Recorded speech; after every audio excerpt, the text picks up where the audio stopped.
Hello, I am विवेक और आज हम क्या करने वाले हैं। इससे जो लास्ट टॉपिक किया था उसमें गॉस थ्योरम का एप्लीकेशन, पहला एप्लीकेशन किया था, that is electric field intensity due to a linear charge distribution. एक वायर थी, इनफाइनाइट लॉन्ग वायर, उसके चलते हम लोगों ने निकाला था।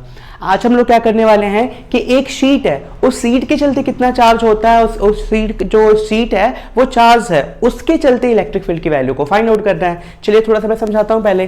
जैसे मान लीजिए ये कोई शीट है, ठीक है, तो इस सीट के थ्रू जैसे मैंने क्या किया, इस सीट ये ऐसे है जैसे इसमें होल कर दिया है मैंने, ठीक है, एक होल हुआ पड़ा है, ये मार्कर जो है इसको होल कर दिया, यहां से ऐसे निकल जाएगा। तो इस सीट के चलते कितना इलेक्ट्रिक फील्ड डेवलप होगा उसको फाइंड आउट करना है। तो उसी फिगर को बनाते हैं और समझते हैं। तो ये समझ चुके होंगे, एक सीट है, उसको बीच में से क्या इस मार्कर से, जैसे मार्कर जैसा सिलिंड्रिकल शेप बना के होल कर दिया, और इस सीट के चलते कितना इलेक्ट्रिक फील्ड बन रहा है उस चीज को हमें फाइंड आउट करना है। तो चलिए देखते हैं फटाफट कैसे निकालना है। तो electric field due to a infinite long sheet of charge. तो सबसे पहले एक शीट बना लेते हैं यहां पे।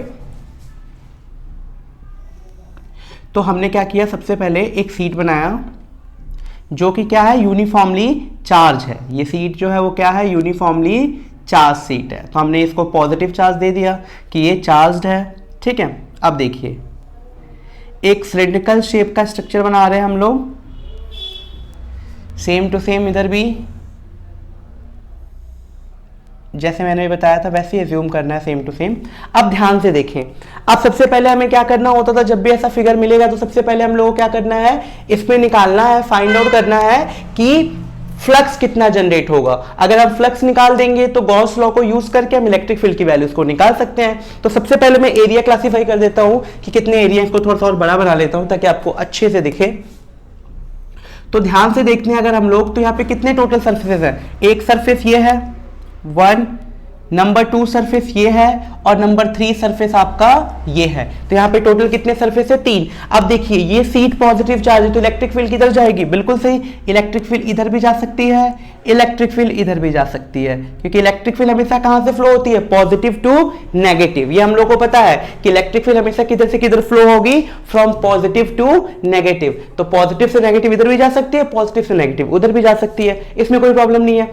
अब हम लोग को क्या करना है, अब हम लोग को यहाँ पे ड्रॉ करना है एरिया वेक्टर, ठीक है। तो फटाफट एरिया वेक्टर को ड्रॉ कर लेते हैं। तो एरिया वेक्टर कैसे ड्रॉ करते थे, मैंने बताया था, हमेशा सरफेस के परपेंडिकुलर, नॉर्मल, आउटवर्ड, तो ऐसे ड्रॉ करते हैं। तो ये वाला जो सरफेस है सिलेंडर का, इस पे कैसे ड्रॉ करते हैं एरिया वेक्टर हमेशा, जी हाँ, ऐसे ड्रॉ करते हैं, ठीक है। मान लीजिए हमारा जो सरफेस 1 है उधर, उस पे ऐसे ड्रॉ हो जाएगा, क्लियर है। तो इसको ड्रॉ कर लेते हैं फटाफट जल्दी से।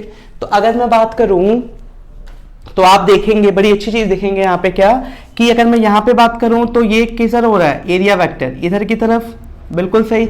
यहाँ पे एरिया वेक्टर किधर हो जाएगा, इधर की तरफ। इलेक्ट्रिक फील्ड की वैल्यू भी इधर ही है, जी हाँ, इलेक्ट्रिक फील्ड इधर जा रहा है, इसमें भी इलेक्ट्रिक फील्ड की वैल्यू सेम टू सेम इधर है, ठीक है। ध्यान समझिएगा, ये मत समझेंगे कि इलेक्ट्रिक फील्ड क्या अपोजिट है वाला साइड, नहीं, इलेक्ट्रिक फील्ड की इधर भी जा सकता है, पॉजिटिव से नेगेटिव, और इधर भी जा सकता है। इसीलिए इलेक्ट्रिक फील्ड और एरिया वेक्टर, इलेक्ट्रिक फील्ड और एरिया वेक्टर दोनों एक ही डायरेक्शन में है। अगर मैं यहां पे इलेक्ट्रिक फील्ड को ड्रॉ करूं तो हमेशा ये कैसे आएगा, परपेंडिकुलर होगा इस सरफेस के। तो मैं इस परपेंडिकुलर को ऐसे दिखा देता हूं, और इलेक्ट्रिक फील्ड किधर जा रहा है, इसका इधर जा रहा है, या फिर आप इधर भी मान सकते हैं, किधर भी, पर यहाँ पे 90 डिग्री आ रहा है दोनों। तो ये मेरा क्या हो जाएगा, एरिया वेक्टर, और ये क्या हो जाएगा मेरा इलेक्ट्रिक फील्ड। तो तीनों सरफेसेस पे मैंने एरिया वेक्टर और इलेक्ट्रिक फील्ड दोनों की वैल्यूज को फाइंड आउट कर लिया। चलिए फटाफट से फ्लक्स निकाल लेते हैं। तो अगर मैं टोटल फ्लक्स की बात करूं, टोटल फ्लक्स, तो अगर मैं टोटल फ्लक्स की बात करूं तो टोटल फ्लक्स कितना हो जाएगा, φt। तो कितने सरफेस है, 3। तो कैसे करेंगे, φ1 प्लस φ2 प्लस φ3, ठीक है। अब चलिए φ1 की वैल्यू बात करते हैं। तो फ्लक्स का फॉर्मूला क्या होता है, हम सबको पता है, वो होता है E ds और cos कितना है, थीटा। तो थीटा कितना है, 0 डिग्री। थीटा किसके बीच का एंगल होता है, एरिया वेक्टर और इलेक्ट्रिक फील्ड, तो दोनों सेम डायरेक्शन में है, तो थीटा कितना हो गया, 0 डिग्री, ठीक है। सेम टू सेम आगे बढ़ते हैं, φ2 कितना हो जाएगा, E ds cos 90 डिग्री। बिल्कुल यहाँ पे ध्यान से देखिए, इलेक्ट्रिक फील्ड और एरिया वेक्टर के बीच कितना एंगल है, 90 डिग्री का। ये एंगल आपको दिख रहा होगा 90 डिग्री। सिमिलर में अगर मैं फ्लक्स तीसरे सरफेस के चलते निकालूं तो वहां भी ईडीएस कॉस 0 हो जाएगा, क्योंकि वहां पे भी एरिया वेक्टर और इलेक्ट्रिक फील्ड दोनों क्या है, सेम डायरेक्शन में है। तो आपने ध्यान से देखा इसकी वैल्यू तो 0 हो जाने वाली है, तो क्या मिलेगा 2EDS, और कॉस 0 की वैल्यू कितनी हो गई हमारी 1 हो गई। तो ये हम लोग का टोटल फ्लक्स निकल के आता है, जो टोटल फ्लक्स निकल के आता है वो कितना आता है 2EDS। अब इसका क्लोज इंटीग्रल ले लेते हैं, तो क्लोज इंटीग्रल कितना हो जाएगा, टोटल फ्लक्स 2 तो बाहर आ गया, ई भी बाहर आ गया, इनटू में इंटीग्रेशन ऑफ ds। क्लियर है? तो ये हम लोग का क्या निकल के आ जाता है, टोटल फ्लक्स निकल के आ जाता है। इसको इक्वेशन नंबर 1 नाम दे देते हैं। अब अकॉर्डिंग टू गॉस लॉ आपको पता है, अकॉर्डिंग टू गॉस लॉ क्या कहता था गॉस लॉ, कि जो टोटल फ्लक्स होता है, total flux is equal to Q upon epsilon naught. तो टोटल फ्लक्स कितना आया है यहाँ पे, ये आया है 2EDS is equal to Q upon epsilon naught. ठीक है, चलिए हमें तो इलेक्ट्रिक फील्ड निकालना है, तो इलेक्ट्रिक फील्ड को यही रहने देते हैं, ds अभी हमारा यही है, ये Q अपॉन 2 एप्सिलॉन नॉट हो गया। ठीक है, यहां तक कोई प्रॉब्लम नहीं। अब ds का क्या करना है हम लोगों को यहाँ पे, कि ds क्या है, तो ds जो है वो एरिया है, जिसको हम dA भी ले सकते हैं, ds भी ले सकते हैं, कुछ भी ले सकते हैं। तो ds का पूरा इंटीग्रेशन क्या हो जाएगा, टोटल एरिया। तो टोटल एरिया कितना हो जाएगा, a, सरफेस एरिया है ये टोटल का टोटल, तो टोटल सरफेस एरिया कितना हो गया आपका, a हो गया। अब आपको पता था सरफेस चार्ज डेंसिटी क्या होता था, वो होता था Q बाई a, बिल्कुल सही। सरफेस चार्ज डेंसिटी क्या होता था, Q बाई ए, कि एक एरिया में कितना चार्ज है, दैट इज कॉल्ड, एक एरिया 1 मीटर स्क्वायर में कितना चार्ज है, that is called surface charge density. अब यहां से अगर मैं Q की वैल्यू निकालूं तो Q की जगह क्या लिख सकता हूं, सिग्मा इंटू ए। जी हाँ, बिल्कुल लिख सकते हैं। इसी Q की वैल्यू को यहां पुट कर दीजिए, तो Q की जगह मैं पुट कर दूंगा सिग्मा इंटू ए, ये और ये 2 एप्सिलॉन नॉट का 2 एप्सिलॉन नॉट, ए से ए कैंसिल, तो E कितना निकल के आ गया, E की वैल्यू हमारी निकल के आ चुकी है सिग्मा अपॉन 2 एप्सिलॉन नॉट। तो ये हमारी क्या निकल के आ गई, इलेक्ट्रिक फील्ड की वैल्यू, किसके चलते, due to infinite long sheet of charge. तो infinite long sheet of charge के चलते जो इलेक्ट्रिक फील्ड की वैल्यू निकल के आती है वो कितनी आती है, सिग्मा अपॉन 2 एप्सिलॉन नॉट। यानी किस किस पे इलेक्ट्रिक फील्ड की वैल्यू डिपेंड कर रही है, सरफेस चार्ज डेंसिटी और ई नॉट, एप्सिलॉन नॉट पे। ठीक है, तो ये हमारी वैल्यूज निकल के आती है infinite long sheet of charge के केस में। तो आई होप क्लियर होगा, इसमें कोई प्रॉब्लम नहीं होगी। क्या ध्यान रखना था कि कैसे सर, जैसे हमने पहला एप्लीकेशन किया था ना, सेम टू सेम उसी पॉइंट ऑफ व्यू से इस एप्लीकेशन को भी किया है। जस्ट रिमेंबरिंग कि फ्लक्स कितना है, टोटल फ्लक्स निकालो, उसके बाद से गॉस लॉ को यूज करके इसकी वैल्यू को हमने फाइंड आउट कर लिया है। ठीक है, तो आई होप अच्छे से आपको क्लियर होगा। चलते हैं नेक्स्ट टॉपिक की तरफ, जो अपना अगला टॉपिक है। जो हमारा नेक्स्ट है ना, उसको हम अगले पार्ट में करेंगे, लेकिन उससे पहले उसकी थोड़ी सी डिटेल में बताना चाहता हूं, ताकि अगले वाले पार्ट में हम सीधा उसके डेरिवेशन कर सकें।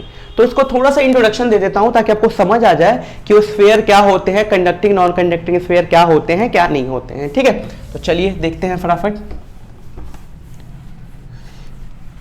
ये तीनों एप्लीकेशन, 2 हमने कर लिए और एक और हम करने वाले हैं। ये 3 एप्लीकेशन बहुत इंपॉर्टेंट है गॉस-चेरोव के हिसाब से, इसको करना हमारे लिए बहुत ज्यादा जरूरी है। ठीक है, तो वो क्या हो जाएगा, electric field due to a, कर देते हैं वहां पे conducting and non conducting sphere.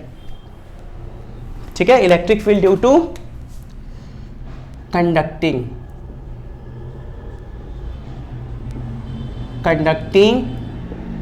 And non conducting. ठीक है, स्फीयर, ये चीज को याद रखना है। क्या ले रहे हैं हम लोग, स्फीयर ले रहे हैं। ठीक है, तो थोड़ा सा आपको समझा दूं कि कंडक्टिंग और नॉन कंडक्टिंग स्फीयर क्या होते हैं। तो अगर मैं बात करूं कंडक्टिंग की,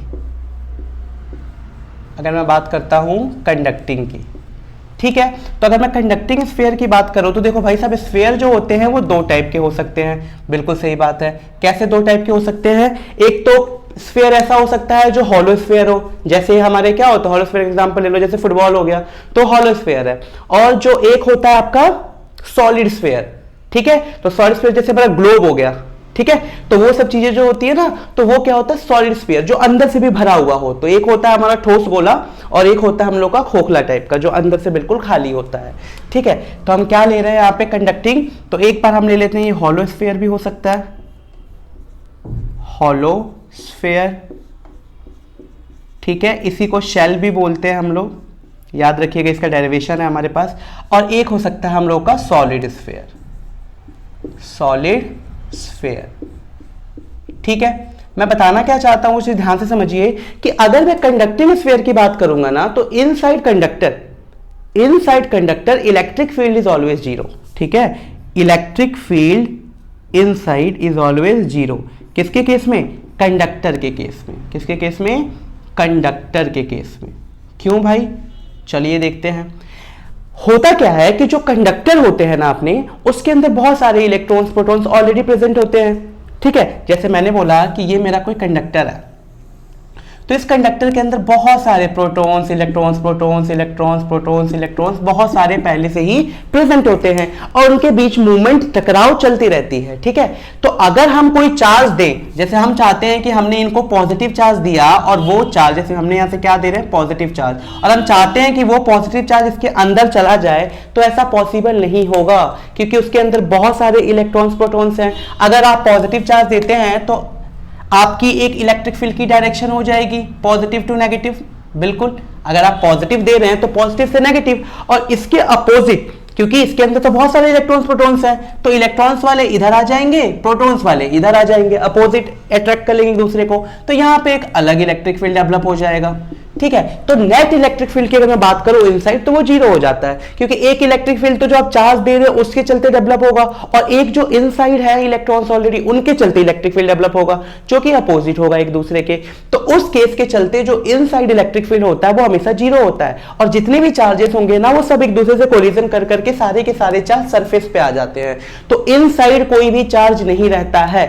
अगर मैं बात करूं, सॉलिड स्फीयर ले लो या फिर आप हॉलो स्फीयर या सेल ले लो, कुछ भी ले लो, अगर कंडक्टिंग की बात होगी, कंडक्टिंग स्फीयर की, तो सारा का सारा चार्ज हमें सिर्फ सरफेस पे मिलेगा, अंदर कोई चार्ज नहीं मिलेगा। इस चीज को पॉइंट में दिमाग में रखना है। ठीक है, अभी जो हम कैपेसिटर वाला पढ़ेंगे ना इसके आगे, तो उसमें और अच्छे से आपको बताऊंगा कि कैसे वो चार्ज अंदर नहीं होते हैं, बाहर क्यों आते हैं। अभी के लिए आप ध्यान रखिए कि इलेक्ट्रिक फील्ड इनसाइड कितना हो जाता है? जीरो हो जाता है। सारा का सारा चार्ज कहां आ जाते हैं? सरफेस पे चार्ज आ जाते हैं। तो इस चीज को एकदम दिमाग में फीड कर लेना है आपको। ठीक है, ये बहुत अच्छा कंसेप्ट है कि जो सारे के सारे चार्ज होंगे वो चार्ज कहां आ जाएंगे? सरफेस पे। आप चार्ज कहीं पे भी दो, अगर उसको अंदर देने की भी कोशिश करोगे ना चार्ज, तो वो चार्ज भी कहां आ जाएंगे? सारे सरफेस पे चार्ज आ जाएंगे। तो इस चीज को दिमाग में रखना है। अब देखिए, इसी से एक और बात, अगर सारे के सारे चार्ज सरफेस पे आ जाते हैं, तो इसकी जो हम चार्ज डेंसिटी पढ़ते थे ना, तो कौन सी चार्ज डेंसिटी लेंगे? Linear charge density, surface charge density या वॉल्यूम चार्ज डेंसिटी? आप कहेंगे कि ये तो स्फीयर है, स्फीयर का तो वॉल्यूम होता है, तो हमें वॉल्यूम चार्ज डेंसिटी लेना चाहिए, है ना? बिल्कुल सही बात है। लेकिन चार्ज तो अंदर है ही नहीं, चार्ज कहां आ जा रहा है? सारा का सारा सरफेस पे आ जा रहा है, तो फिर हमें वॉल्यूम लेने की क्या जरूरत है? तो इसमें हम हमेशा क्या लेंगे? Surface charge density. ये याद रखना है इस चीज को, क्या रखना है? Surface charge density. ठीक है, तो इसमें हम हमेशा क्या लेने वाले हैं? Surface charge density. या एक बहुत जरूरी चीज याद रखना है, आपसे कोई पूछ सकता है कि स्फीयर तो वॉल्यूम होता है, तो वॉल्यूम चार्ज डेंसिटी रो क्यों नहीं ले रहे हो?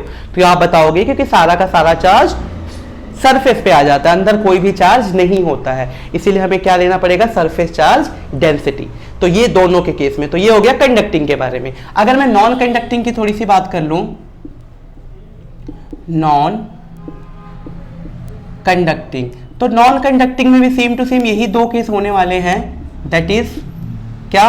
हॉलो, और एक क्या होने वाला आपका? सॉलिड। क्लियर है? हॉलो और सॉलिड। तो हॉलो की बात करेंगे इसमें, तो इसमें क्या है कि नॉन कंडक्टिंग मतलब क्या होता है? जैसे इंसुलेटर हो गए, तो इंसुलेटर्स की प्रॉपर्टीज होती है कि वो अपने इलेक्ट्रॉन को टाइटली हेल्ड करके रखता है, वो रिलीज नहीं करता है, इलेक्ट्रॉन को छोड़ता नहीं है, यानी चार्ज जहां पे है वहीं के वहीं रहेंगे। यानी अगर आपने कोई स्फीयर है, इसको आपने पॉजिटिव चार्ज दे दिया, ठीक है, तो ये पॉजिटिव चार्ज जहां दोगे वहीं के वहीं रह जाएंगे, ये कहीं भी मूवमेंट नहीं करेंगे। ये नॉन कंडक्टिंग इंसुलेटर की खासियत होती है कि चार्जेस आर टाइटली बाउंड, ठीक है, वो इजिली रिलीज नहीं करते हैं।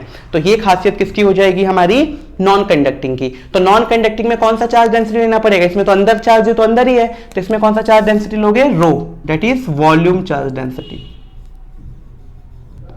Volume charge density. तो इस चीज को एकदम अच्छे से समझ के रखना है कि अगर मैं बात करूंगा कंडक्टिंग की तो surface charge density, non conducting की तो वॉल्यूम चार्ज डेंसिटी। तो ये समझ आ गया होगा। अब हम लोग क्या करने वाले नेक्स्ट पार्ट में इनके दो डेरिवेशन, उन दो डेरिवेशन को करेंगे, फिर हमारे पूरा चैप्टर खत्म हो जाएगा। ठीक है, तो आप इसको देखिए, इस चीज को जरूर ध्यान में रखिए। फिर अगले वीडियो में मिलते हैं और वहां पे हम लोग इसको अच्छे से और सॉल्व करते हैं। Till all the best.